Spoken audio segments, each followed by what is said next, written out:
Good morning, UUSS, and welcome. Let's rise to sing number 1000, Morning Has Come.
Good morning, and welcome to our Sunday service, whether you're with us on Zoom or here in person. We're glad you're here. I'm Roger Jones, and I'm happy to serve as one of the ministers here at UUSS, along with my colleague, the Reverend Lucy Bunch.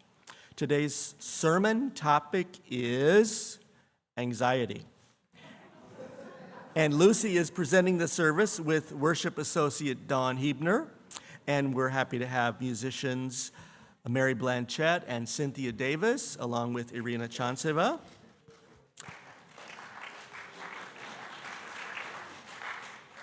And in a little bit, I will be slipping out to spend the service in religious education. Today we have activities for elementary age children, as well as for middle school and senior high youth.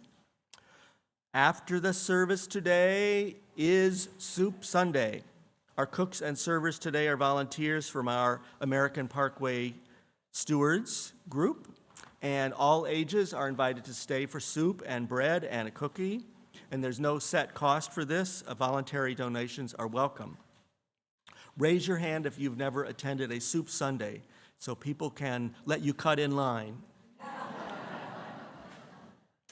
Actually, the line will start as you go out of this room on the left, and the line goes behind that wall there and comes out at this door, and you'll see on a whiteboard there what the soups are for today, so you can make your decision before you get up there. And be sure to ask anybody if that is not clear when you leave the service. Our newly forming men's group will gather in room 7-8 at 12:15 today, giving you time to get some soup, and you're welcome to bring it there if it's 12:15. If you are new to UUSS, and I have met some of you who are new, we invite you to fill out a newcomer's card either on our website or at the welcome table after the service. That will enable us to connect with you. Our weekly message comes out to you by email every Friday, and you can find previous ones on the website. The blue sheet calendar of upcoming activities is on the back table and online. Who has a blue sheet besides me?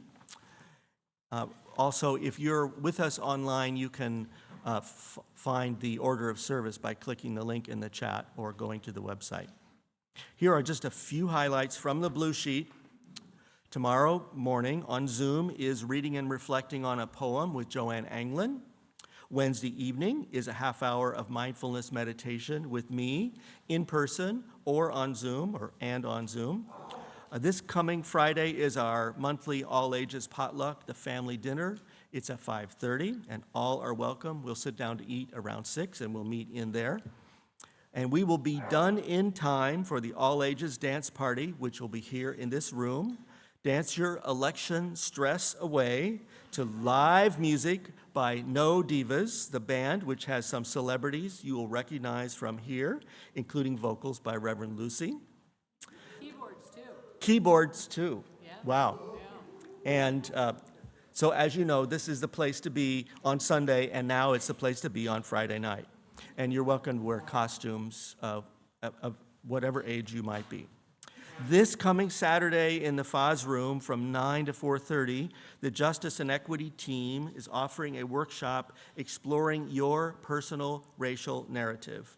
Through writing, expressions through art, and sharing your narrative, the group will stimulate an exchange of thoughts, feelings, progress, and change. It's open to people of any racial or cultural background, and it's free. Attendance is limited, so please register by tomorrow. Next Sunday is our annual service to remember our departed loved ones. You may feel free to bring a small picture or a memento of someone. And it will be a circle service, it's chairs in the round, and that's a service when all ages are together. And before the service next Sunday, I will be leading our monthly class called Exploring Unitarian Universalism over there at 9:30, and the topic is UU History and Theology. Our UU the Vote project invites you to consider being a phone bank volunteer to encourage underrepresented citizens in other states to cast their vote. Barbara Dace will be at the table and happy to talk with you. Barbara says, it's not hard at all, even for a person that's not fond of making phone calls like me. She says the system is easy to use, and it's proven that even leaving a voicemail message can increase turnout, and a brief conversation is even better. So she will demonstrate this for you at the table on the patio. One more table on the patio is in pink. It is our service auction table. The Fall Flamingo is just 2 weeks from this coming Saturday, November 9, from 4 to 6 p.m. There will be sips and small bites, a live auction, and themed basket raffles, and a 50-50 cash drawing. Children's bingo will be provided along with food. Tickets are $25 a person, and they're available online until November 1, and it's free for kids. We need a few more volunteers in the kitchen and for cleanup, and we welcome donations of bottles of wine to serve at the event. And finally, the online silent auction will open this Friday online. We have over 100 fabulous outings, dinners, services, and classes for you to bid on. Now, please check your cell phone to be sure it's on silent mode, and be sure that all alarms are off so that everybody can be more present in the service. And if a neighbor's device happens to go off during the service, please be kind and help them if they need help in solving the problem. So, did I miss anything? Deirdre, what did I miss? Oh, yes, you did, Roger. Wait. Deirdre first. I'm not sure that the auction is free to kids. I think there's free child care. Okay, we'll figure that out. Thank you. It looks like it didn't make it into the blue sheet this week, but the young adult group is having our second game night this next Saturday here in the Welcome Hall from 5 to 8. We'll have some refreshments and things and lots of games. Anybody between like 18 and 40 years old is welcome to attend. We had a pretty good turnout last month, and we'll be doing this monthly. Okay, so young adult game night this coming Saturday. But nobody mentioned that I missed the congregational meeting. Don't you miss the congregational meeting. It's next Sunday after service. And it's very important, and it will be expeditiously led, I promise you. We hope you will stay after the service today for coffee, tea, and conversation in this warm community.